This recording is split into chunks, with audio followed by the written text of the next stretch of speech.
మనకి అన్నిటికంటే మొట్టమొదటి స్థానం మనం ఎవరికి ఇవ్వాలి? దేవునికి ఇవ్వాలి.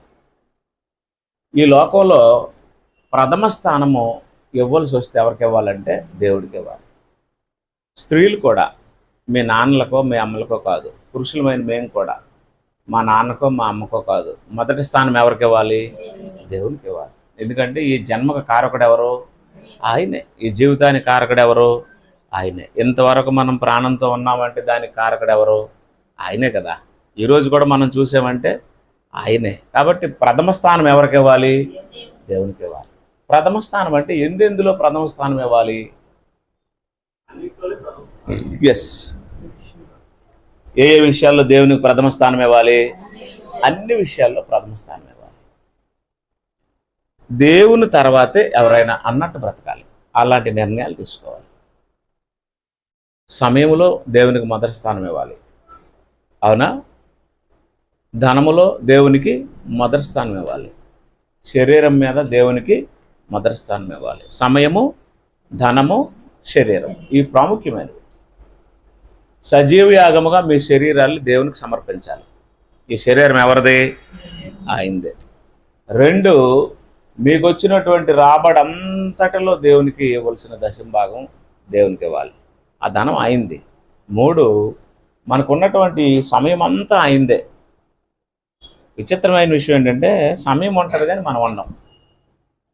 ఒకరోజు మనం ఈ లోకాన్ని విడిచి వెళ్ళిపోతాం. సమయం ఇలాగే ఉంటుంది. ఈ రోడ్లు ఇలాగే ఉంటాయి, ఈ జనం ఇలాగే తిరుగుతుంటారు, ఈ ప్రజలు ఇలాగే నివసిస్తూ ఉంటారు, కానీ మనం ఉండం. ఆ రకంగా ప్రథమ స్థానము అన్ని విషయాల్లో ఎవరికి ఇవ్వాలి అంటే దేవునికి ఇవ్వాలి. అందువల్ల ఎవరైతే దేవుడే మా జీవితాలకి ప్రథముడు, దేవుడే మాకు అధిపతి, దేవుడే ఆధిపత్యం గలవాడని గ్రహిస్తారో సమయము, ధనము, శరీరం గుర్తుంచుకోండి. సమయము, ధనము, శరీరం. ఈ శరీరం అయిందే, ఈ ధనం అయిందే, ఈ కాలమంతా అది 3 విషయాల్లో దేవునికి ప్రాధాన్యత. అలా కాకుండా మాటతో దేవునికి ప్రాధాన్యత అంటే మనం దేవునికి ప్రాధాన్యత ఇచ్చినట్టు కాదు. కాబట్టి మీరు ఈ విషయాలు గుర్తుంచుకోండి. దాని గురించి మనం మాట్లాడుకుందాం తర్వాత. ఇప్పుడు నేనేం చెప్పాలనుకుంటున్నాను అంటే మనిషి పాపం చేయడానికి గల కారణం. మనిషి పాపం చేయడానికి గల కారణం నేను చెప్పాను. మనం చేస్తున్న పాపాలన్నీ దేవుడిచ్చిన ఆధిక్యతలు వినియోగించుకునే చేస్తున్నాం. అవునా? స్త్రీలైనా పురుషులైనా ఎవరైనా సరే చేసే పాపాలు ఎలా చేస్తున్నారు అంటే దేవుడిచ్చిన తలాంతులతోనే మానవుడు చెయ్యవలసినటువంటి పనులు మాని చెయ్యకూడనటువంటి పనులు చేస్తున్నాడు. మీకు అర్థమైందో లేదో? ఈ తలాంతులు మనకు ఎవరిచ్చారు? దేవుడిచ్చాడు. ఇప్పుడు ఉదాహరణకి శరీరం ఎవరిచ్చారు? దేవుడిచ్చాడు. మేలు చేయడానికా కీడు చేయడానికా? కానీ కీడే చేస్తున్నాం. మంచి చెడ్ల జ్ఞానం ఎవరిచ్చారు? దేవుడే ఇచ్చాడు. మంచి చేస్తున్నామా చెడ్డ చేస్తున్నామా? చెడ్డే చేస్తున్నాం. సమయం ఎవరిచ్చారు? దేవుడే ఇచ్చాడు. మంచికి ఉపయోగిస్తున్నామా చెడుకు ఉపయోగిస్తున్నామా? మంచికి కొంత, చిన్నదే మంచికి ఉపయోగిస్తున్నాం. కానీ ఎక్కువ సమయం చెడు వినడానికి, చెడు కనడానికి, చెడు మాట్లాడడానికి, చెడు ఆలోచించడానికి, చెడు చూడడానికి ఉపయోగిస్తున్నాం. అవునా? అలాగనమాట. శరీరము, మంచి చెడ్ల జ్ఞానము, టైము, ఇవన్నీ దేవుడిచ్చినవే. అవునా? దేవుడు మేలు చేయమని ఇచ్చాడా, పాపం చేయమని ఇచ్చాడా? మేలు చేయమని ఇస్తే మనం వీటన్నిటితో ఏం చేస్తున్నాం? కీడు చేసుకుంటున్నాం మనమే. అంటే దేవుడిచ్చిన తలాంతులన్నీ శ్రేష్టమైనవి, సంపూర్ణమైనవి. సంపూర్ణమైన తలాంతులు దేవుడు మనకిస్తే మానవులమైన మనము వాటిని రివర్స్లో యూజ్ చేస్తున్నాం. ఇప్పుడు ఉదాహరణకి కాలుతో నడమన్నాడా, తలతో నడమన్నాడా? తలకెందుకే కాలు మీద కట్టి ఎవడైనా వెళ్తే ఏమంటాం? ప్రకృతి విరుద్ధం కదా, మెంటలోడు అంటాం కదా. కాబట్టి కాలుతోనే నడవాలి, అప్సెట్ అవ్వకూడదు. అదేవిధంగా ఆశీర్వాదాల విషయాల్లో కూడా మనం ఏమయ్యామంటే అప్సెట్ అయ్యాం. అప్సెట్ అవ్వడం అంటే ఏవి చెయ్యాలని దేవుడు మనకి ఇచ్చాడో అవి మానేసి ఏవి చేయకూడదో ఈ తలాంతులతో అవి చేస్తాం. ఓకేనా? శరీరం ఎవరు ఇచ్చారు? మంచి చెడ్ల జ్ఞానం ఎవరు ఇచ్చారు? సమయం ఎవరు ఇచ్చారు? ఇవన్నీ దేవుడే ఇచ్చాడు. అయితే ఇచ్చినవన్నిటితోనూ మంచి చేయమన్నాడు, కానీ మేలు చేయడానికి ఉపయోగించుకోమన్నాడు, కానీ మనం ఏం చేయట్లేదు? మేలు చేయట్లేదు. పౌలు అంటాడు, మేలు చేయి నెరిగియు మేలు చేయలేకపోతానని అన్నాడు. రోమీయులకు రాసిన పత్రిక 7వ అధ్యాయము, రోమీయులకు రాసిన పత్రిక 7వ అధ్యాయం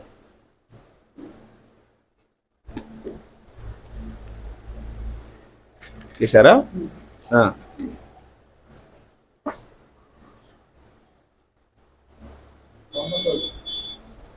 18 నాయందు అనగా నా శరీరమందు మంచిదేదియు కానీ నివసింపదని నేను ఎరుగుదును. మేలైనది చేయవలన కోరిక నాకు కలుగుచున్నది, కానీ దానిని చేయుటకు నాకు కలుగట్లేదు. నేను చేయగోరు మేలు చేయక చేయగోరని కీడు చేయుచున్నాను. నేను కోరని దానిని చేసిన ఎడల దానిని చేయనిది నాయందు నివసించు పాపమే గాని ఇక నేను కాదు. కాబట్టి మేలు చేయగోరు నాకు కీడు చేయుట కలుగుచున్నందున కలుగుచున్నదని ఒక నియమము నాకు కనబడుచున్నది. అంతరంగ పురుషుని బట్టి దేవుని ధర్మశాస్త్రం నందు నేను ఆనందించున్నాను, కానీ వేరొక నియమము నా అవయవాల్లో నన్ను ఉన్నట్టు నాకు కనబడుచున్నది. అది నా మనస్సునందున్న ధర్మశాస్త్రంతో పోరాడుచు నా అవయవముల్లో పాప నియమునకు నన్ను చెరపట్టి లోపరుచుకుంటున్నది. అయ్యో, నేనెంత దౌర్భాగ్యుడును! ఇట్టి మరణమునకు లోనకు శరీరం నుండి నన్ను ఎవడు విడిపించును అన్నాడు. ఇప్పుడు నా సమస్య ఏంటంటే, మీకు అర్థం అవ్వాలి నేను చెప్పింది. నేను చదివింది మీరు విన్నారు, అవునా? అంటే నేను చదివింది మీరు విన్నప్పుడు ఒక అక్షరం వదిలేసి లేదా ఒక పదం కలిపేసి చదివితే తప్పు చదివాడని మీకు అర్థమైపోద్ది. ఇప్పుడు బాబు బైబిల్ చదివించాడు, ఎక్కడైనా ఒక అక్షరం మిస్ అయినా, ఒక అక్షరం ఎక్స్ట్రా కలిపినా సరే, ఒక అక్షరం వదిలాడు లేదా ఒక అక్షరం కలిపాడు అని మనకు తెలిసిపోద్ది కదా. చెప్పండి, ఇప్పుడు నేను చదివినా సరే ఒక అక్షరం కలిపినా ఒక అక్షరం వదిలినా మీకు తెలిసిపోద్ది కదా. మరి చెప్పినప్పుడు ఎందుకు తెలిసిపోదు? నీకు అర్థం అవ్వట్లేదా? అంటే ఎవరైనా చదివినప్పుడు కానీ మీరు చదివినప్పుడు కానీ తప్పు చదివాము రైట్ చదివాము అనేది మనకు అర్థమైపోతుంది. అలాగే వాక్యం చెప్తున్నప్పుడు మీకు ఎందుకు అర్థం అవ్వట్లేదు? పాయింట్ అర్థమైందండి? వాక్యం చెప్పినప్పుడు కూడా తప్పు చెప్తున్నాడు రైట్ చెప్తున్నాడు అనేది కూడా అబ్జర్వ్ చేయాలి కదా. చదివినప్పుడేమో క్లీన్గా ఉంటారు, చెప్పినప్పుడేమో క్లియర్గా ఉంటారు. నేను బాధపడుతున్నది దానికోసమే. చదువుకేముంది, అక్షర దోషాలు ఎవరికైనా రావచ్చు, అది పెద్ద విశేషమేమి కాదు. కావాలని ఎవరు తప్పులు చదవరు. కానీ వాక్యం చెప్తున్నప్పుడు మాత్రం అందరూ చెప్పరు, ఒక్కడనే చెప్తున్నాను, అవునా? మీరు ఎంతమంది ఉన్నప్పుడు దాన్ని ఏం చేయాలంటే ఆలోచించాలి. ఎస్, ఏం చెప్తున్నాడు మనకని. ఓకేనా? రైట్. శరీరం ఎవరు ఇచ్చారు? మంచి చెడ్ల జ్ఞానం ఎవరు ఇచ్చారు? సమయం ఎవరు ఇచ్చారు? అన్ని దేవుడే ఇచ్చాడు. అయితే మేలు చేయడానికి ఇచ్చాడా, కీడు చేసుకోవడానికి ఇచ్చాడా? దేవుడు మంచివాడే కదా. మంచివాడైన దేవుడి దగ్గర నుంచి ఏదొచ్చినా మంచిదే వస్తుంది కదా, అవునా కదా? మరి మనిషి ఎందుకు కీడు చేసుకుంటున్నాడు? ఎందుకు మనిషి పాపయ్యాడు? ఎందుకు మనిషి దరిద్రుడయ్యాడు? అదనమాట. అంటే అలాగ ఆలోచించాలి. అన్నీ శ్రేష్టమైనవే దేవుడు మానవుడికి అనుగ్రహించినప్పుడు, శ్రేష్టమైన ప్రతివియు సంపూర్ణమైన ప్రతివరమును పరసంబంధమైనదై జ్యోతిర్మయుడు తండ్రి దగ్గర నుంచి మనకు వచ్చినప్పుడు, మానవులమైన మనము వాటిని ఎందుకు మన నాశనానికి ఉపయోగించుకుంటున్నాం అనేది ఇప్పుడు ఆలోచించవలసిన విషయం. మంచి చెడ్ల జ్ఞానము మంచిదే. ఇప్పుడు పాము ఉంది, చేప ఉంది.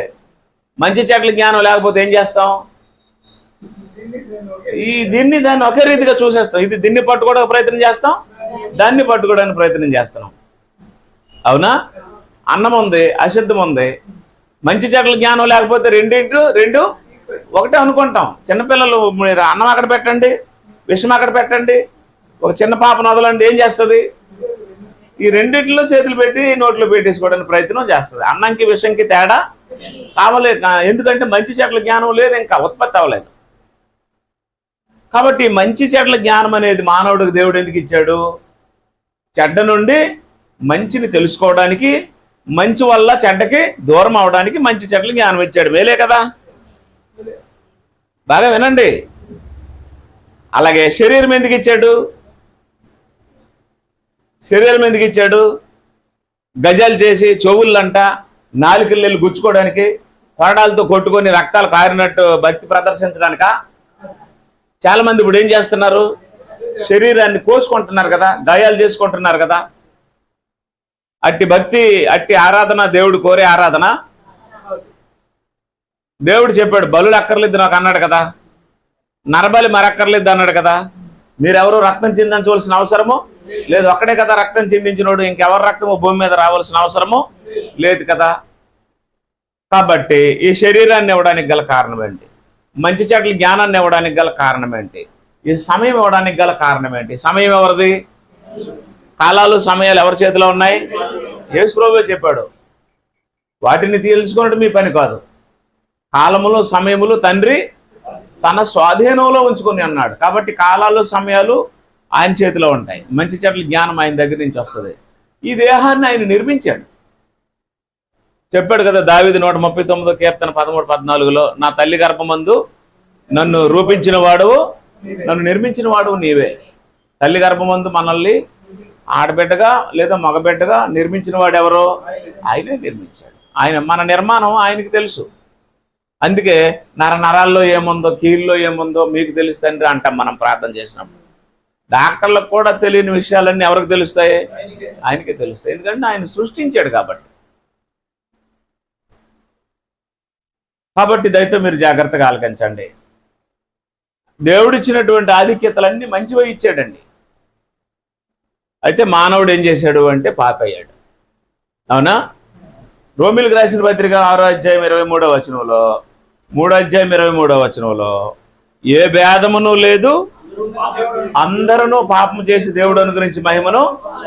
రైట్, ఇప్పుడు అందరూ ఏమయ్యారు? పాపులయ్యారు. 3వ అధ్యాయము రోమిలకు రాసిన పత్రిక 10వ వచనం చదవండి. ఇందుని గూర్చి రాయబడినది ఏమనగా, ఎవరు లేరట? నీతిమంతుడు లేరు, ఒక్కడు కూడా లేడు. అది మెయిన్ సంగతి ఏంటంటే గ్రహించినోడు లేడు. నీతి తర్వాత ముందేం చెయ్యాలి? గ్రహించాలి. నేను ఇప్పుడు ఒక ఇలస్ట్రేషన్ చెప్పాను, మీకు అర్థమైందా? ఇప్పుడు ఈయన తప్పు పాడారు అనుకోండి, పాట రావణమూర్తి గారు పాట తప్పు పాడితే, పాట తప్పు పాడారని తెలిసిపోద్దా తెలీదా? ఈయన తప్పు చదివారు అనుకోండి, వాక్యం తప్పు చదివారని తెలిసిపోద్దా తెలీదా? వాక్యం తప్పు చెప్పాను అనుకోండి, తెలిసిపోద్దా తెలీదా? తెలీదు. అలా తెలిసి మతశాఖలు అంటే ఎందుకు ఉంటారు? అలా తెలిస్తే సత్యం కాని దాంట్లో మనుషులు ఎందుకు కొనసాగుతారు? మళ్ళీ అలాంటి తెలివి తక్కువలా మనకంటే బాగా చదువుకున్న వాళ్ళు ఉన్నారు. ఏమండి తిమోతి గారు? మనకంటే బాగా చదువుకున్న వాళ్ళు ఉన్నారు, మనకంటే తెలివైన వాళ్ళు ఉన్నారు, ఆస్తులు అంతస్తులు ఉన్న వాళ్ళు ఉన్నారు. తెలుసా మీకు? వాళ్ళు చదివిన చదువు కూడా నేను చదువు. అలాంటి వాళ్ళందరూ ఈరోజు ఎక్కడున్నారు? మతశాఖల్లో ఉన్నారు. వాళ్ళ దగ్గరికి వెళ్ళి బైబిల్ చదవండి, తప్పు చదివితే తప్పు చదువు అని చెప్పేస్తారు, పాట పాడితే తప్పు పాడేవని చెప్పేస్తారు. కానీ వాక్యం విషయంలో మాత్రం ఇది రైట్ ఇది రాంగ్ అని చెప్పలేరు. అందువల్ల మతశాఖలు ఎక్కువయ్యాయి. అది సత్యం కాదు. కాబట్టి నేనేం చెప్తున్నాను మీరు జాగ్రత్తగా అర్థం చేసుకోండి. ఏమని రాస్తుంది అక్కడ? నీతిమంతుడు లేడు, ఒక్కడు లేడు, గ్రహించిన వాడు లేడు, ఎవరు లేరు? దేవుని వెతకవారు లేరు, అందరూ త్రోవ తప్పి ఏకముగా. ముఖ్యమైన విషయం ఏంటంటే గ్రహించిన వారు లేరట. ఎవరు లేరు? గ్రహించిన వారు లేరు. గ్రహించడం అంటే ఏం గ్రహించాలి అంటే మనం ఎందుకు పాపులమయ్యాం అర్థం అవట్లేదా? మనం ఎందుకు పాపులమయ్యాం? ఏదైనా ఒక వస్తువు మిస్ అయింది అనుకోండి, మీ పర్స్ పోయింది అనుకోండి, లేకపోతే మీ పెన్న పడిపోయింది అనుకోండి, మీ రుమాలు ఎక్కడో పడిపోయింది అనుకోండి, మీ గొలుసు ఎక్కడో పోయింది అనుకోండి, మళ్ళీ ఆలోచిస్తారా ఆలోచించరా? ఫోన్లే దానికే ఉంది అనుకోరు. ఎవరో ఏం చేస్తారు దానికోసం? రీబ్యాక్ వెళ్తుంది మళ్ళీ మైండ్. ఎక్కడ కూర్చున్నాను, ఎవరితో మాట్లాడాను, ఎక్కడికి వెళ్ళాను, ఎక్కడ జారిపోయింది అని మళ్ళీ ఆలోచిస్తుంటారు. కానీ ఇక్కడ విషయం ఏంటి అంటే దేవుడు అన్నీ శ్రేష్టమైనవే ఇచ్చాడు. ఏవేవి? శరీరము, మంచి చెడ్ల జ్ఞానము, సమయము. మంచివా కాదా? దేవుడు చెడ్డవివ్వడం, ఎందుకంటే ఆయన చెడ్డవాడు కాడు, మనం చెడ్డవారమే. దేవుడు మాత్రం మనకు అన్ని మంచివే ఇచ్చాడు. అవునా? మంచి శరీరం ఇచ్చాడు, తర్వాత మంచి చెట్ల జ్ఞానం ఇచ్చాడు, ఈ స్వేచ్ఛ ఇచ్చాడు, స్వాతంత్రం ఇచ్చాడు, అన్నీ ఇచ్చాడు. ఇవ్వలేదా? రైట్. అందువల్ల ఇప్పుడు ఏం జరిగింది అంటే, మంచివే దేవుడు అన్నీ ఇచ్చినప్పటికీ మనం ఎందుకు పాపులమయ్యాము? ఎందుకు పాపం చేస్తున్నాం? ఎందుకు దేవుడికి ఇష్టం లేనటువంటి విధానంలో జీవిస్తున్నాం అంటే ఒకటే కారణం. ఏంటి అట? ఆయన పోలికని గ్రహించకపోవడం. ఎవరి పోలికని? దేవుని పోలికను గ్రహించకపోవడం. ఆదికాండం 1వ అధ్యాయము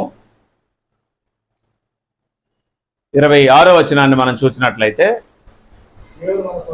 దేవుడు మన స్వరూపమందు మన పోలిక చొప్పున నరులను అన్నాడు. ఏమన్నాడు? మన స్వరూపమందు మన పోలిక చొప్పున అన్నాడు. ఎవరి స్వరూపము? దేవుని స్వరూపం. ఎవరి పోలిక? దేవుని పోలిక. దేవుడే అన్నాడు మన స్వరూపమందు మన పోలిక చొప్పున అన్నాడు. స్వరూపం అనేది ఆత్మకు సంబంధించింది. పోలిక అనేది ఇవన్నీ ఇచ్చేసాడు కదా. శరీరం ఇచ్చాడు, మంచి చెడ్ల జ్ఞానం ఇచ్చాడు, సమయం ఇచ్చాడు, ఇవన్నీ ఇచ్చి స్వతంత్రం ఇచ్చాడు. అది పోలిక. అర్థమవుతుందా? మీకు అర్థం లేదా? మీ నాన్నగారు జన్మనిచ్చారు, చదివించారు, డబ్బులు ఇచ్చారు, స్కూటర్ ఇచ్చారు, పుస్తకాలు ఇచ్చారు, బ్యాగ్ ఇచ్చారు, అన్నీ ఇచ్చారు. ఇక తర్వాత ఏం చేశారు అంటే గేటు తీశారు. అంటే దాని అర్థం ఏంటంటే స్వతంత్రం ఇచ్చారనమాట. ఇప్పుడు మంచి చేస్తావో చెడ్డ చేస్తావో, కాలేజీకి వెళ్తావో సినిమాకి వెళ్తావో, పెన్నుతో లెసన్ రాస్తావో లవ్ లెటర్ రాస్తావో, పుస్తకం చదువుతావో సెల్ ఫోన్ చూస్తావో, స్కూల్కి వెళ్తావో కడుపు నొప్పని వేషాలు వేస్తావో. ఇక నీకు ఇవ్వవలసినవన్నీ మీ డాడీ ఇచ్చేశాడు. మీకు ఇవ్వవలసినవన్నీ మీ డాడీ ఇచ్చాడు. ఇక నువ్వేం చేస్తావో దాని మీద ఆధారపడి ఉంటుంది, నీతైనా పాపమైనా సరే. మానవుడు అలాగ దేవుని చేత సృష్టించబడ్డాడు. ఇప్పుడు మీకు అర్థమైందా? కానీ ఇక్కడ ఒక స్వార్థం ఉంటుంది. నా కొడుకుకి నేను అన్నీ ఇచ్చి, అంటే కాచి పెంచి అన్నం పెట్టి పెద్దోడిని చేసి వాడికి బ్యాగు, పుస్తకాలు, డబ్బులు, బండి, కారు అన్ని రకాలు ఇచ్చేసి వాడెక్కడ తప్పు చేయకూడదని నేను కోరుకుంటాను. అవునా కాదా? మీరు అరే ఇవన్నీ పెట్టుకుని వెళ్ళి ఇష్టం వచ్చాడు రాలిపోరా, తిరుక్కొని రారా, సంతోషించరా అని అంటారు ఎవరైనా? ఎవరు అనరు. మనం తప్పు చేసినా సరే మన బిడ్డలు ఏం చేయకూడదని కోరుకుంటాం? తప్పు చేయకూడదు, పాపం చేయకూడదని కోరుకుంటాం. అవునా? అరమందున్న తండ్రి కూడా ఆయన ఇచ్చినవన్నీ ఉపయోగించుకొని మనం శుభ్రంగా ఉండాలనే ఉద్దేశంతో ఇచ్చాడు తప్ప మనం పాపం చేయాలనే ఉద్దేశంతో ఇవ్వలేదు. ఇన్ని శ్రేష్టమైన దీవెనలు దేవుడు మానవుడికి అనుగ్రహించినప్పటికీ కూడా మనుషులు ఏమయ్యారట? పాపులయ్యారు, నీతిమంతులుగా బ్రతకలేకపోతున్నారు. నీతిమంతులు లేడు, ఒక్కడు లేడు. తర్వాత అందరూ పాపం చేసి దేవుడు అనుగ్రహించి మహిమను పొందలేకపోతున్నారు. ఏంటి కారణం అని ఆలోచించట్లేదు మనుషులు. What is the reason behind the human life are sin?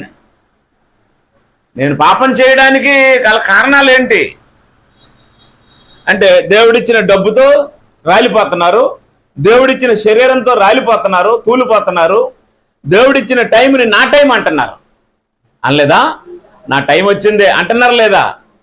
మీరు కానీ సెల్ ఫోన్లో కానీ చూసినట్లయితే బైక్ డ్రైవింగ్ చేసిన వాళ్ళు రాలుపాటు మామూలుగా లేదు. నేను నా భార్య ఒక వీడియో చూసాం. ఒక అమ్మాయిని వేసుకొని ఒకడు బైక్ని హ్యాండ్ల పైకి ఎత్తేసి వెనక దాన్ని కూర్చోబెట్టుకొని డ్రైవ్ చేసి ఇద్దరు పడిపోయారు. వాళ్ళకి ఎక్కడెక్కడ ముక్కలు ఊడిపోయాయి, చేతులు కట్ అయిపోయాయి. అవునా? ఇప్పుడు వాడు చచ్చాడు అనుకోండి, వాళ్ళ అమ్మ ఏమని ఏడుస్తుంది తెలుసా? నా కొడుకుని దేవుడు చూడలేపండి అంట తిరిగి. నీకు అర్థం అవ్వట్లేదు. మా ఇల్లు తీసాడు దేవుడు అంట తిరిగి. నా కూతురు భారం అయిపోయింది దేవుడికి అంట తిరిగి. మీకు అర్థం అవ్వట్లేదా? అంటే వీళ్ళు ఎందుకు ఇలా జరిగింది? వీళ్ళు ఎందుకు పడ్డారు, వీళ్ళు ఎందుకు ప్రాణాలు పోగొట్టుకుంటున్నారు, వీళ్ళు ఎందుకు పాపం చేస్తున్నారు. ఒక బైక్ యాక్సిడెంటే కాదు, బైక్ డ్రైవింగే కాదు, ఇవాళ త్రాగిన వాళ్ళు ఉన్నారు, వ్యభిచారం చేసిన వాళ్ళు ఉన్నారు, జారత్వం చేసిన వాళ్ళు ఉన్నారు, దొంగతనం చేసిన వాళ్ళు ఉన్నారు, లేరా మోసం చేసిన వాళ్ళు ఉన్నారు. సంస్థలు పెట్టి ప్రజల్లో మోసగించి ఆ ప్రజాధనంతో కోట్లు గడించి కోటీశ్వరులు అయిపోయిన వాళ్ళు ఉన్నారు, లేరా చెప్పండి. మరి అదంతా పాపం కాదా? నిన్నటికి నిన్న స్వాతంత్ర దినోత్సవ వేడుకలు మన భారతదేశంలో జరిపించుకున్నారు, అవునా? స్వాతంత్ర దినోత్సవ వేడుకలు జరిపించుకోవడం అంటే ఎలాగంటే ఒక స్కూల్లోకి వెళ్ళడం, స్కూల్లో ఉండే వాళ్ళందరికీ జెండాలు తగిలించడం, ఫ్లాగ్ గుండె దగ్గర ఫ్లాగ్ పెట్టడం, జెండాలు చేతికి ఇవ్వడం, స్కూల్లో ఉండే పిల్లలందరినీ రోడ్ల మీద నడిపించడం, కాలేజీలో ఉండే పిల్లలందరినీ రోడ్ల మీద నడిపించడం, ఒక మంచి పాట వేయడం, ఆ పాట మీద వీళ్ళందరూ వెనక నడుచుకొని ర్యాలీ చేయడం చేశారా లేదా? ఎంత పెద్ద జెండా ఉంటే అంత దేశభక్తుడిగా, ఎంత దూరం ర్యాలీ చేస్తే అంత దేశ సిటిజన్స్ గా అని అనుకుంటున్నారు లేదా చెప్పండి. భారతదేశానికి స్వతంత్రం వచ్చిందా రాలేదా? వచ్చినటువంటి స్వాతంత్రాన్ని సెలబ్రేట్ చేసుకోవడం అంటే అలా కాదు.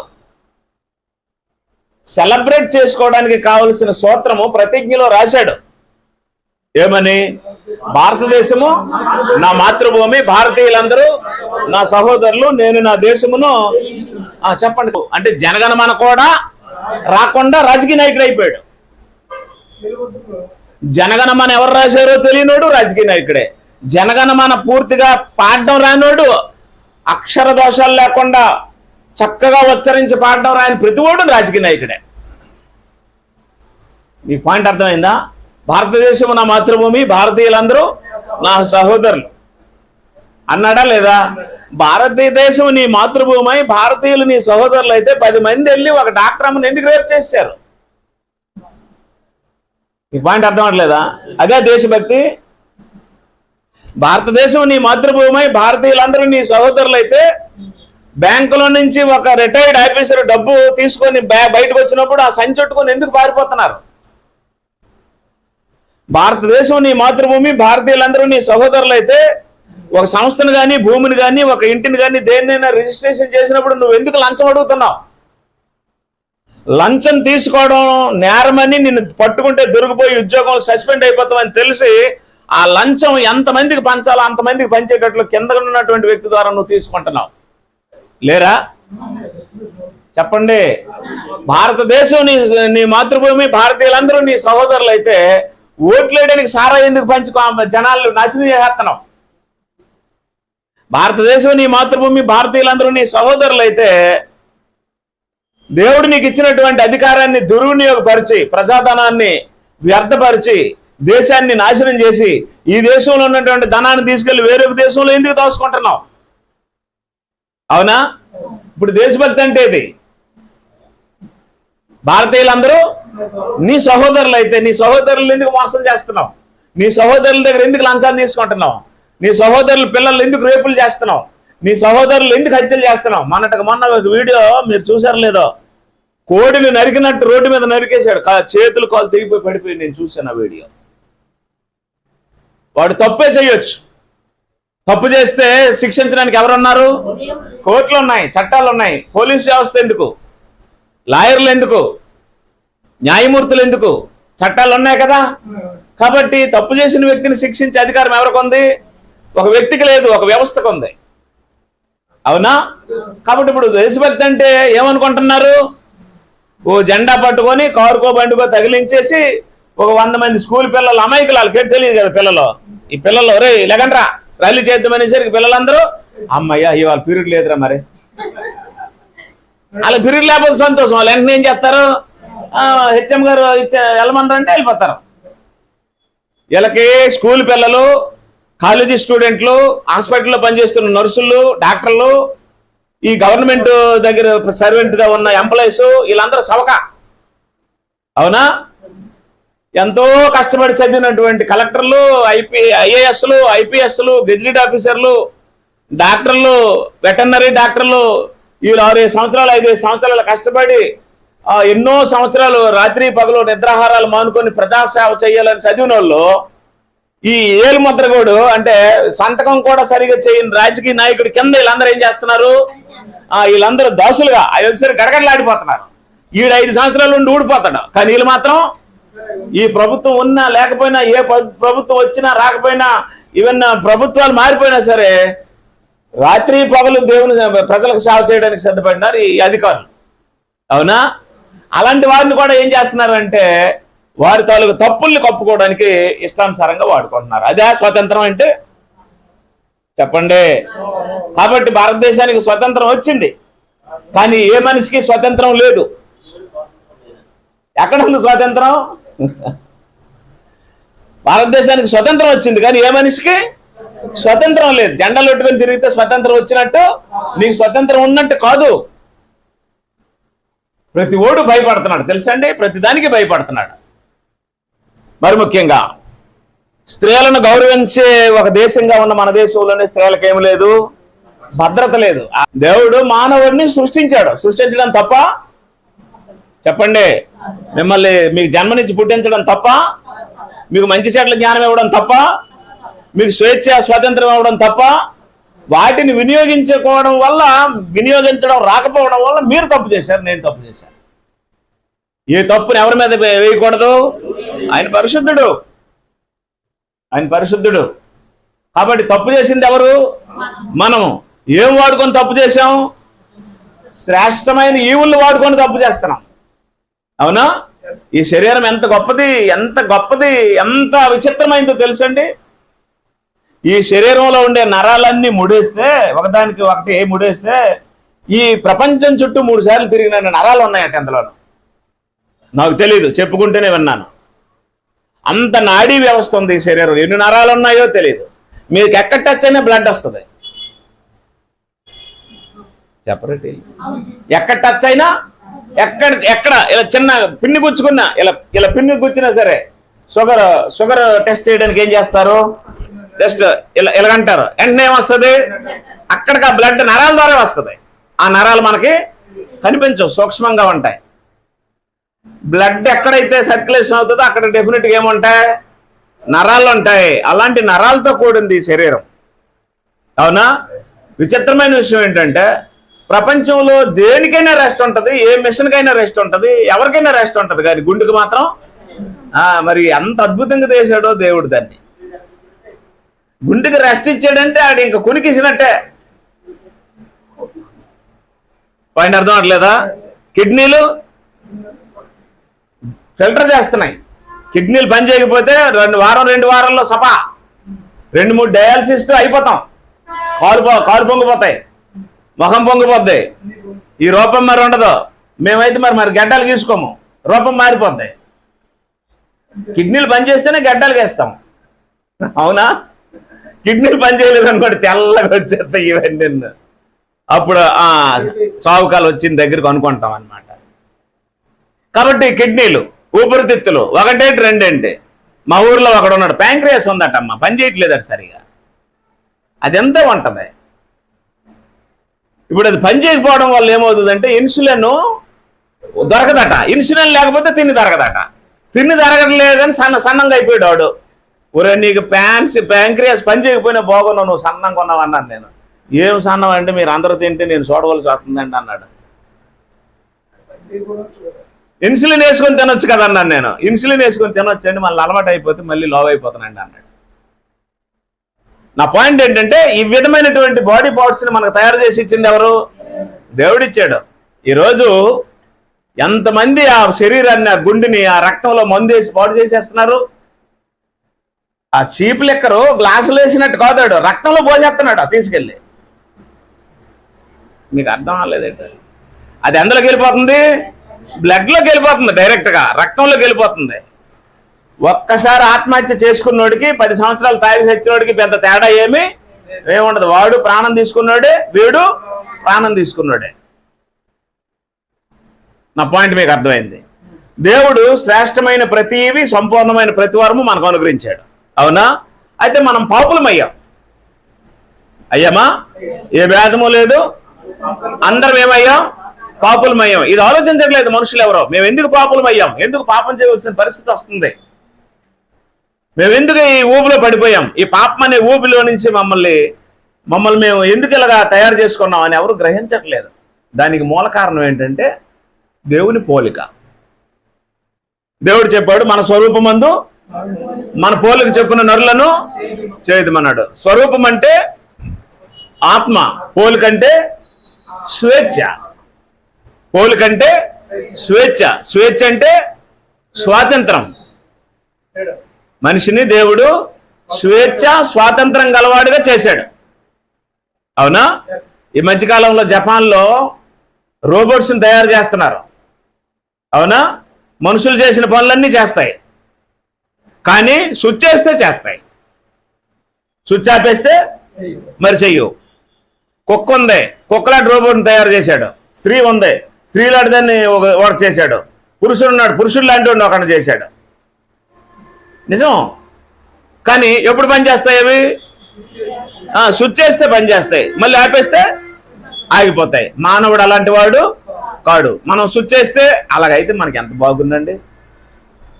స్విచ్ చేస్తే ఆగిపోయేటట్లే దేవుడు మనల్ని తయారు చేశాడు అనుకోండి, ఎవరికి నచ్చినప్పుడు వాళ్ళు ఏం చేస్తాం? ఇప్పుడు అలా గరుచుకొని కేకలు వేసుకొని తిట్టుకొని సనుక్కొని ఉందనుకోండి ఇంట్లో ఆడదాయి, వెంటనే మనం ఏం చేస్తాం? స్విచ్ కాదు, మెయిన్ ఆపేసి వెళ్ళిపోతాం. అలాగే ఒక పురుషుడు ఎలాగో ఇంటికి వచ్చిన కానివ్వండి, ఏవో మాట్లాడుకొని సనుక్కొని పిల్లలు తిట్టుకొని భార్యను ఏదో అనుకొని ఉన్నాడు అనుకోండి, ఆవిడేం చేస్తుంది? కొంచెంసేపు స్విచ్ అయిపోతాయి. మీకు అర్థం అవ్వట్లేదా? అంటే దేవుడు మనల్ని అలా చేశాడా? అలా చేస్తే ఎంత బాగుంది, స్విచ్ అయిపోతుంది కదా పాటకి. అలాగే నేను ప్రసంగం చేసినప్పుడు కూడా స్విచ్ ఇక్కడ పెట్టుకొని టక్కన అయిపోద్ది, టైం అయిపోయిందని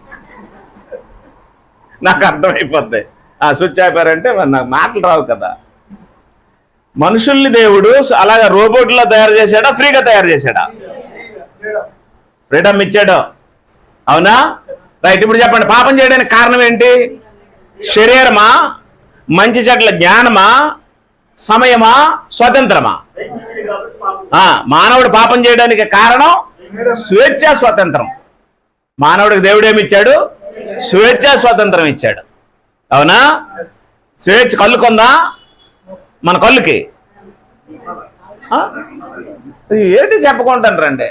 మీరు నిలబడి ఒక వాక్యం చదవండి, తప్పు చదివితే వాళ్ళు రైట్ చెప్తారు. అంటే ఒక వాక్యం చదువుతాను. దేవుడు లోకమును ఎంతో ద్వేషించను అని చదివాను అనుకోండి, ఇదేటమ్మ ద్వేషించిన అన్నాడు, ప్రేమించిన అని రాసి ఉంటే అని మీకు అర్థమవుతుంది, అర్థమవుదా? మరి ఇదేందుకు అర్థం అవ్వట్లేదు? నాకు అర్థం అవట్లా. కళ్ళుకి స్వతంత్రం ఉందా లేదా? నోటికి, చేతులకి, కాలుకి, మనసుకి, మానవుడికి ఇచ్చిన స్వతంత్రం మామూలు కాదు, అన్నిటికీ స్వతంత్రం ఇచ్చేశాడు. నీకు నచ్చిన వైపు చూడొచ్చు, నీకు నచ్చినట్టు మాట్లాడచ్చు, నీకు నచ్చిన వైపు కాలుతో నడిచి వెళ్ళొచ్చు. అవి అడిగితే నా ఇష్టం అంటాడు. అవునా? రైట్. ఇప్పుడు మీకు అర్థమైందా పాపం చేయడానికి కారణం ఏంటో? స్వేచ్ఛ స్వాతంత్రం. ఇది ఎవరు ఇచ్చారు? దేవుడు ఇచ్చాడు. ఎప్పుడు ఇచ్చాడు? పుట్టుకున్నప్పుడే ఇచ్చేశాడు, పుట్టుకతోనే ఇచ్చేశాడు, పుట్టుకతోనే ఇచ్చాడు. మొదటి చూడండి, స్వేచ్ఛ స్వాతంత్రాన్ని మానవుడికి దేవుడు మానవుడికి ఎప్పుడు ఇచ్చాడో చూద్దాం. మొదటి దినవృత్తాంతాలు 5వ అధ్యాయము 1-2 వచనాలు. మొదటి దినవృత్తాంతాలు 5వ అధ్యాయము 1-2 వచనాలు. రూబేను కుమారుల గురించి రాస్తూ రూబేను గురించి మాట్లాడుతున్నాడా? అతడు ఏమై ఉన్నాడట? రూబేను జ్యేష్ఠుడు, అంటే పెద్దవాడై ఉన్నాడు, కానీ తన తండ్రి పరుపును తాను అంటుపరుచినందున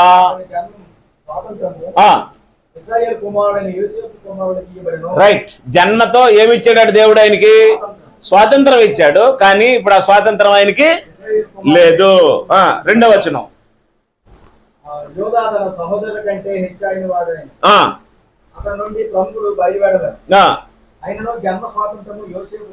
రైట్. ఇప్పుడు స్వాతంత్రం ఎవరిదైంది? యోసేపు జన్మ స్వాతంత్రం అయిపోయింది అనమాట. పంట అర్థమైందా? అంటే స్వాతంత్రం దేంతో వచ్చింది? జన్మతోనే వచ్చింది. తల్లి కడుపులో నుండి బయటకు వచ్చినప్పుడే మనకేమొచ్చేసింది? స్వాతంత్రం వచ్చింది. కానీ మంచి చెట్ల జ్ఞానం రాలేదు. జన్మతో పాటు ఏమొచ్చింది? స్వాతంత్రం వచ్చింది. మంచి చెట్ల జ్ఞానము రాలేదు. మంచి చెట్ల జ్ఞానం ఎప్పుడు వస్తుంది?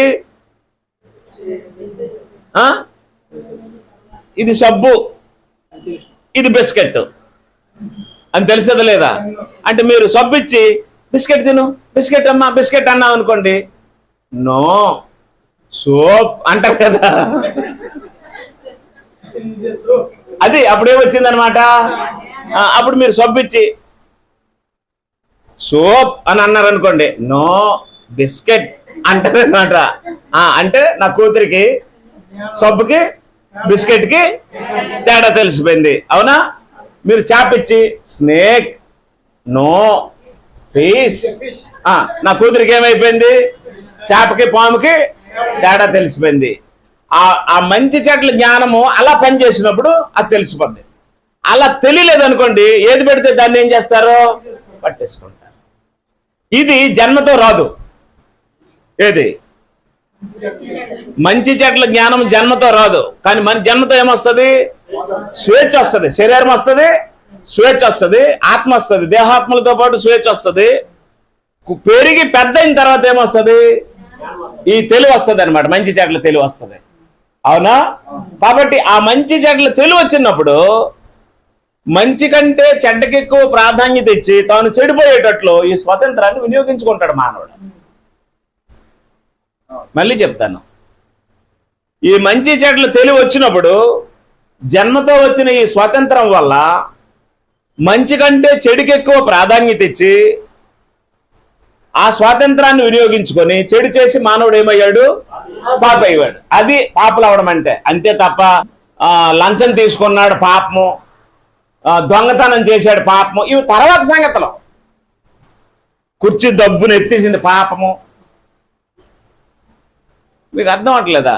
వచ్చిన మనుషులు మంచినీళ్ళు ఇవ్వదు, అంత పాపము. ఇవన్నీ తర్వాత పాపాలు. ఫస్ట్ పాపం ఎలాగా ఉద్భవించింది?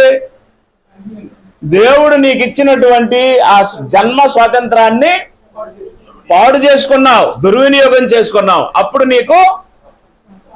నీకేమంటుంది? పాపం అంటింది, పాపం వచ్చింది. ఆ తర్వాత ఏం జరిగింది? పాపం చేయడం జరిగింది అనమాట. ఆ చేయడం జరిగిన పాపాలు చెప్తాం మనం. అబద్ధం పాపం, మోసం పాపం, దొంగతనం పాపం, నరహత్య పాపం, ఇవన్నీ తర్వాత సంగతులు. అసలు ఉత్పత్తి ఎక్కడ జరిగింది? దేవుడిచ్చిన స్వేచ్ఛను దుర్వినియోగం చేసుకున్నప్పుడు జరిగింది.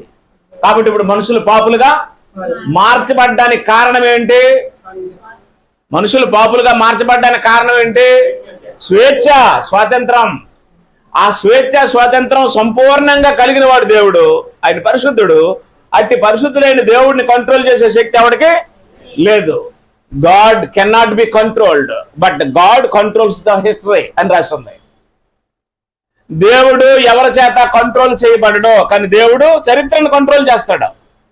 దేవుడు సృష్టిని సృష్టించడమే కాదు, చరిత్రను కూడా సృష్టిస్తాడు దేవుడు. అవునా? అలెగ్జాండర్ వస్తాడని ఎవరు చెప్పారు? దానియేలు ద్వారా దేవుడు చెప్పించాడు. అలెగ్జాండర్ వచ్చాడు.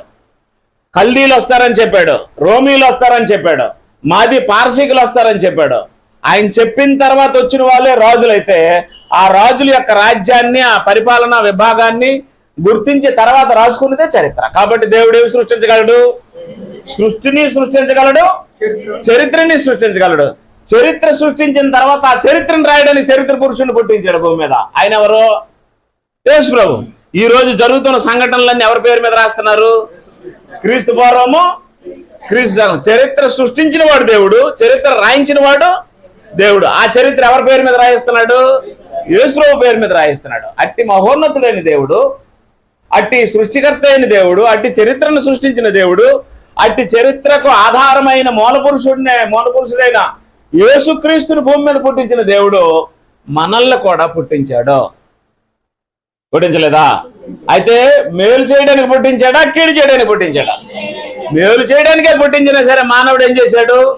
కీడే చేశాడు, పాపమే చేశాడు. అలా పాపము కీడు చేసుకోవడానికి కారణం ఏంటి? ఎస్, ఏంటి కారణం? స్వేచ్ఛ కారణం. కాబట్టి ఇప్పటికైనా అర్థమైతే నేను తప్పు చేయడానికి కారణం దేవుడు నాకు ఇచ్చిన స్వేచ్ఛే. నేను తప్పు చేయడానికి కారణం దేవుడు నాకు ఇచ్చిన స్వతంత్రమే. మీ నాన్న డబ్బులు ఇవ్వడం నీకు తప్పు కాదు, మీ నాన్న పెళ్లి చేయడం నీకు తప్పు కాదు, నువ్వు వ్యాపారం చేయడం తప్పు కాదు, ఉద్యోగం చేయడం తప్పు కాదు, ఇంటి పని చేయడం తప్పు కాదు, కూలి పని చేయడం తప్పు కాదు. కానీ దేవుడిచ్చిన స్వేచ్ఛను ఉపయోగించి తప్పు చేయడం మాత్రం పక్కా నేరం. అందువల్ల మనుషులందరూ ఏమయ్యారు? పాపులయ్యారు. పాపానికి మూలం అప్పుడు అర్థమైందా? అర్థం అవ్వలేదా? దేవుడు మానవుడికి పుట్టుకతో ఏమి ఇచ్చాడు? స్వేచ్ఛ స్వతంత్రం ఇచ్చాడు. ఈ స్వేచ్ఛ స్వతంత్రాన్ని పోలికన్నాడు. మన స్వరూపం మందు, స్వరూపం అనేది దేనికి సంబంధించింది? ఆత్మకు సంబంధించింది. యేసుప్రభు గురించి చెప్పాడు కొలస్సీలకు రాసిన పత్రిక 1:15 ఆయన దేవుని స్వరూపము కలిగిన వాడై ఉండి దేవునితో సమానముగా ఉండటం విడిచిపెట్టకూడని భాగ్యం అని ఎంచుకోనలేదు కానీ, అవునా? ఆయన దేవుని స్వరూపే అయి ఉన్నాడని రాసింది అక్కడ. 1:15 చదవండి. ఫిలిప్పి 2:6, కొలస్సీ 1:15. అదే యేసుప్రభు ఎవరి స్వరూపం కలిగిన వాడు అంటే దేవుని స్వరూపం కలిగిన వాడయ్యండి దేవునితో సమానముగా ఉండేది విడిచిపెట్టకూడని భాగ్యం అని ఎంచుకోలేదు కానీ మనుషుల పోలికగా పుట్టి, అంటే మనుషుల పోలికంటే మనుషులందరినీ దేవుడు ఎలా పుట్టించాడో ఆయన్ని కూడా అలాగే భూమి మీద అనుగ్రహించాడు. అలాగే అనుగ్రహించాడంటే తల్లిదండ్రుల కలయిక వల్ల వచ్చాడని అపార్థం చేసుకోకండి. మనుషులందరినీ ఎలా పుట్టించాడంటే స్వేచ్ఛ నుంచి పుట్టించాడు. యేసుప్రభువు కూడా ఏముంది? శరీరం లేదా? స్వేచ్ఛ లేదా? మంచి జ్ఞానం లేదా? కాబట్టి ఇన్నున్నా సరే యేసుప్రభువు ఏం చేయలేదు? పాపం చేయలేదు. ఎందుకు చేయలేదు? మళ్ళీ మర్చిపోయారు. మనం ఎందుకు పాపం చేస్తున్నాం? స్వేచ్ఛని బట్టి పాపం చేస్తున్నాం. ఆయన ఎందుకు పాపం చేయలేదు? ఆ స్వేచ్ఛని దుర్వినియోగపరచుకోలే. నా ఇష్టం అనలేదు యేసుప్రభువు వారు. ఇప్పుడు మనం ఏం చేస్తున్నాం?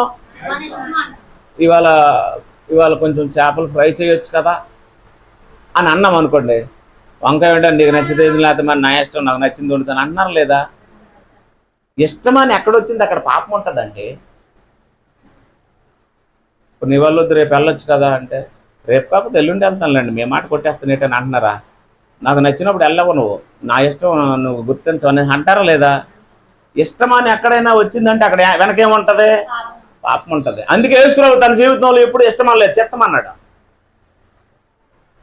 దాసు, యేసుప్రభువు ఎప్పుడు మాట్లాడిన ఎవరు చిత్తమనేవాడు? ఆయన చిత్తమే జరుగును కాకనేవాడు. నా ఇష్టము నెరవేరదు అన్నాడు. కానీ మనము మాటమాటికి ఎవరి ఇష్టం అంటాం? నా ఇష్టం. రెండోది, మనం తీసుకునే నిర్ణయాలు కూడా ఇష్టపడి తీసుకుంటాం. అవునా? దేవుడు మనకు జన్మనే ఇచ్చాడా? స్వతంత్రం ఇచ్చాడా? ఈ స్వతంత్రాన్ని మానవుడు ఉపయోగించుకుంటున్నా లేదా? ఉపయోగించుకొని ఏమయ్యాడు మానవుడు? పాపయ్యాడు. మనిషి పాపం చేయడానికి కారణం దేవుడిచ్చినటువంటి ఆ స్వేచ్ఛ, దేవుడిచ్చినటువంటి స్వతంత్రం ఇవ్వలేదా? అయితే పాపం చేయడానికి ఇచ్చాడా? మంచి చేయడానికి ఇచ్చాడా? కానీ మంచి చేశాడా? పాపం చేశాడా? ఒక్కడే చేశాడా? అందరూ చేస్తున్నారా? ఇది ఆదాము సమస్య కాదు. ఇప్పుడు ఎవరి సమస్య అయిపోయింది? మన సమస్య, మనుషులందరి సమస్య అయింది. ఈ స్వేచ్ఛని స్వాతంత్రాన్ని ఎవడైతే వినియోగించుకొని పాపం చేస్తాడో వాడు పాపానికి దోషుడు. యోహాను సువార్త 8:37.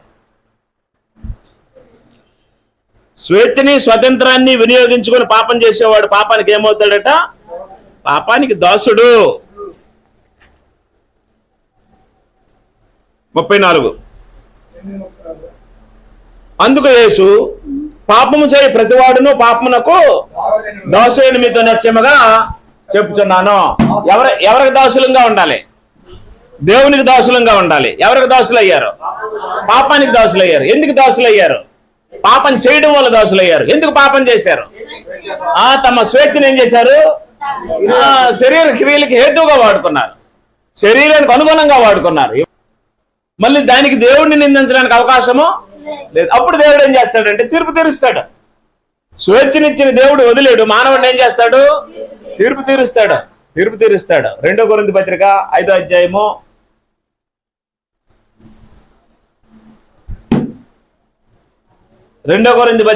అధ్యాయము 9-10 వచనాల్లో, కావున దేహమందున్నను దేహమును విడిచినను ఆయనకి ఇష్టమై ఉండవాలని మిగిలి అపేక్షించున్నాం. ఎందుకంటే నువ్వు చేసిన క్రియలు చెప్పినా మంచివైనా సరే చెడ్డవైనా సరే మంచివైనా సరే చెడ్డవైనా సరే దేహముతో జరిగించిన వాటి ఫలమును ప్రతివాడు పొందినట్లు మనమందరము క్రీస్తు న్యాయపీఠ మీదుగా ఏ మనిషి తప్పించుకోవడానికి అవకాశము. ఇవాళ ఈ పాపులు, ఇవాళ ఈ ఘోరంగా పాపను పాడు చేసి ప్రాణం తీసేసిన వాళ్ళు చట్టం దగ్గర నుంచి తప్పించుకోవచ్చు, అధికారుల దగ్గర నుంచి తప్పించుకోవచ్చు, కానీ ఎవరి దగ్గర తప్పించుకోరు? భయంకరమైన శిక్ష అనుభవిస్తారు దేవుడి దగ్గర. అయితే వాళ్ళకు కూడా మాలాగా ఎక్కడ జరిగితే బాగుందని కోరుకుంటారు చాలా మంది. వాళ్ళు ఉరి తీసేయండి, వాళ్ళు చంపేయండి అంటారు చాలా మంది. దుఃఖం వాళ్ళకు ఉంటుంది, కానీ వాళ్ళు తప్పించుకోవడానికి అవకాశము ఎక్కడ తప్పించుకోరు, అక్కడ తప్పించుకోరు. ఎక్కడ జీవితాంతం శిక్ష అనిపిస్తారు, అక్కడ యుగయుగాలు తరతరాలు శిక్ష అనిపిస్తారు. తప్పించుకోవడానికి అవకాశము. దానికి మూలము దేవుడు వారికి ఇచ్చినటువంటి స్వేచ్ఛని దుర్వినియోగపరుచుకొని ఒక అమాయకురాలు ప్రాణాన్ని ఏం చేశారు? ప్రాణాన్ని మానాన్ని పాడు చేసేసారు. ఎంత భయంకరమైన సంఘటన చూడండి. అంటే ఇవాళ ఈ సంఘటన కాదు, మన ఆంధ్రప్రదేశ్లో, మన భారతదేశంలో ఎన్ని జరిగాయో ఇలాంటి.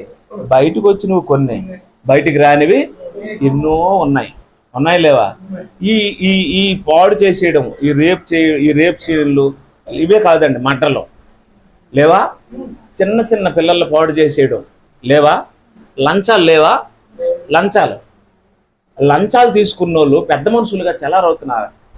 కాలర్ మడత పడకుండా తిరుగుతున్నారు కదా, వాళ్ళు వీళ్ళకంటే భయంకరులు. పాయింట్ అర్థం అవట్లేదా? లంచాలు, దొంగతనాలు, వ్యభిచారము, ఈ హత్యలు, ఇవన్నీ వ్యక్తిగతమైన స్వాతంత్రాన్ని వినియోగించుకొని చేసినవే, అవునా? ఇవైతే ఎక్కడెక్కడో రేరుగా జరుగుతున్నాయి, కానీ అబద్ధం ఆడటము. నేను అంటున్నది, కలకట్టాలో ఒక అమ్మాయిని పాడు చేశారు, మళ్ళీ కొన్నాళ్ళైన తర్వాత ఇంకెక్కడో జరుగుతాయి. దుర్మార్గులు ఉంటారా లేరా? ఇవి రేరు. దొంగతనాలు, మటలు చేయడం అనేవి రేరుగా జరుగుతుంటాయి, కానీ అబద్ధము ఫ్రీక్వెంట్ గా జరుగుతుంది, ప్రతిరోజు జరుగుతుంది, ప్రతి వ్యక్తి దగ్గర జరుగుతుంది. మీరెవరు అబద్ధం ఆడరు అనుకోండి. నాకు తెలిసి వాళ్ళు హిందీ వాళ్ళైనా మలయాళం వాళ్ళైనా ధర్మమే, న్యాయమే, నీతే. ఎప్పుడు అబద్ధం ఆడకూడదు. ఒకవేళ అబద్ధం ఆడే పరిస్థితి నీకు వచ్చి కానీ అబద్ధం ఆడినట్లయితే ఆ రోజు నువ్వు ప్రార్థన చేసి ఆడాలి దేవుడి దగ్గర. నేను తప్పు చేశానండి, నేను అబద్ధం ఆడానండి.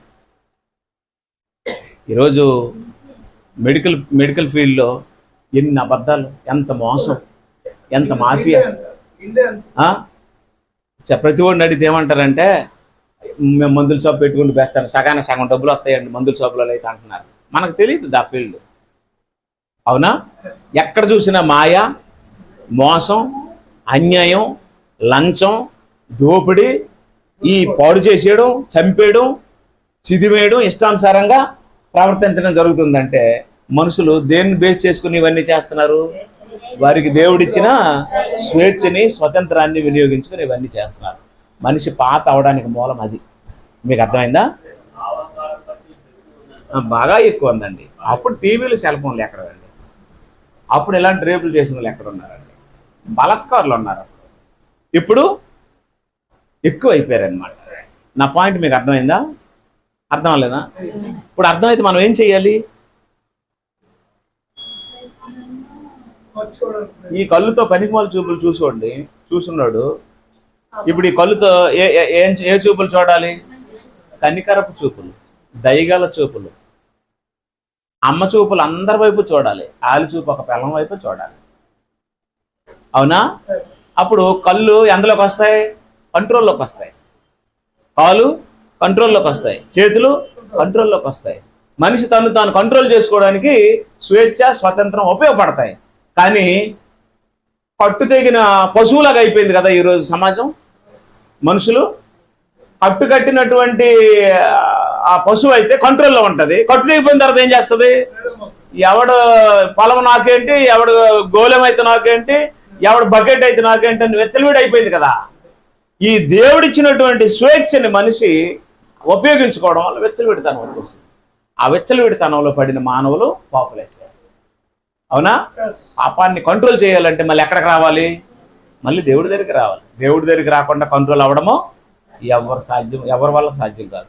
పూజలు, పునస్కారాలు, నోములు, వ్రతాలు మనిషిని కంట్రోల్ చేసేవి కావు. కంట్రోల్ చేయాలంటే మళ్ళీ ఎవరు కంట్రోల్ చేయాలి?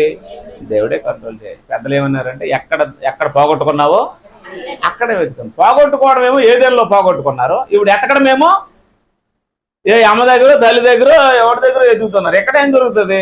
ఎక్కడ పోగొట్టుకున్నారో ఆ దేవుడి దగ్గరికి రావాలి.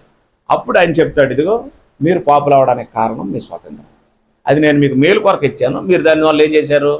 కీడు చేసుకున్నారు. ఇప్పుడు మీరు అందరూ పాపులు అయ్యారు. ఈ పాపం మళ్ళీ కంట్రోల్ అవ్వాలి, మీరు శుభ్రంగా బ్రతకాలంటే మళ్ళీ ఎక్కడికి రావాలి? నాదే దేవుడి దగ్గరికి వస్తేనే ఇవన్నీ కంట్రోల్ అవుతాయి. క్రైస్తవుల్లో ఎక్కడైనా సరే, ఏ దేశంలోనైనా సరే, ఏ స్టేట్లోనైనా సరే, ఏ భాషలోనైనా సరే, రేపులు జరిగినట్టు, మర్డర్లు చేసినట్టు, హత్యలు చేసి జైలుకి వెళ్ళినట్టు క్రైస్తవుల గురించి ఎక్కడైనా రికార్డులు ఉన్నాయండి? కొన్ని వాళ్ళకి వాక్యం తెలియకపోయినా సరే ఎక్కడ అలాంటివి ఉండవు. ఎందుకంటే కంట్రోల్ చేయబడతారు వాక్యం చేత. కాబట్టి పాపానికి మూలము దేవుడు మానవుడికి అనుగ్రహించిన స్వేచ్ఛ. దాన్ని కంట్రోల్ చేసుకోవాలి అంటే మళ్ళీ ఎవరి దగ్గరికి రావాలి? దేవుడి దగ్గరికి రావాలి. చెడిపోయిన కొడుకు తండ్రిని నిందించకూడదు. నువ్వు బండి కొనేసి ఇచ్చావు అందుకే నేను 4 వదిలే నన్ను అనకూడదు. నువ్వు డబ్బులు ఇచ్చావు అందుకే నేను నా ఇష్టం వచ్చినట్టు తిరుగుతాను నా అనకూడదు. తండ్రి ప్రేమ చూపిస్తాడు. బిడ్డ ఎప్పుడు కంట్రోల్ తప్పకుండా బ్రతకాలి. అలాగా మనం బిడ్డల్లాగా దేవుని సన్నిధిలో ఉండాలని దేవుడు మనకు అన్ని శాస్త్రమని ఇచ్చాడు. మనకు వాటి విలువలు తెలియక, వినియోగం తెలియక ఇష్టానుసారంగా బ్రతికి పాపులమయ్యాం. నష్టమేం లేదు. ఇప్పుడు మించిపోయింది ఏం లేదు. ఇప్పుడు ఛాన్స్ ఉందా లేదా? మీకు సంగతి చెప్తాను. నేను ఒక సహోదరుడితో మాట్లాడాను. తాను చేసిన తప్పేటో తనకు తెలియచేశాను. తాను చేసిన తప్పేటో తనకు తెలియచేస్తే ఆయన ఏమన్నాడంటే, వందనాలు సార్, ఇప్పటికైనా మించిపోయింది లేదు, చేయి దాటిపోలేదు, నేను బతికే ఉన్నాను కదా, చచ్చిపోతే మారను కానీ బతికుంటే ఎందుకు మారను అన్నాడు. నాకు ఎంత సంతోషం అయిపోయిందో. మనిషిగా నేనే సంతోషించానంటే ఆ జన్మనిచ్చిన దేవుడు ఎంతో సంతోషిస్తాడు. అలా మనందరం మారాలి. మన లోపాలు దిద్దుకోవాలి, సరి చేసుకోవాలి, మూలాలు తెలుసుకోవాలి. మీ అందరికీ వందనాలు.